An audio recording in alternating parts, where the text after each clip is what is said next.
দীপক, এই দীপক, দীপক, হ্যাঁ হ্যাঁ হ্যাঁ বাবা। কি হয়েছে?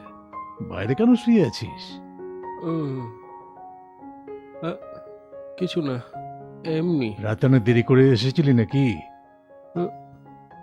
নাকি বৌমার সঙ্গে ঝগড়া হয়েছে? বলে দে বাবা, অনেক দিন ধরে আমি দেখছি তুই কি একটা অশান্তিতে ভুগছিস।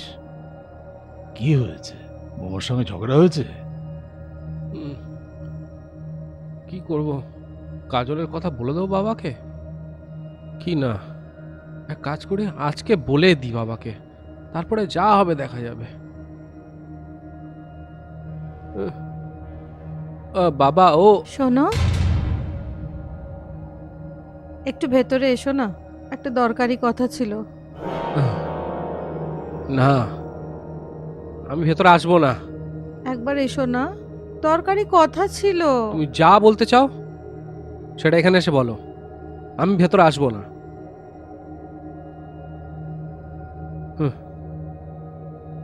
কি হয়েছে বাবা? বাবার সামনে বলতে পারবো না। ঠিক একটু কথা ভেতরে বলছে বাবা। চলো। কিছু কথা এমন হয় যে বাবার সামনে বলা যায় না। যাও, ভেতরে যাও। আমি ভেতরে যাব না। প্লিজ একবার চলো। যা বাবা।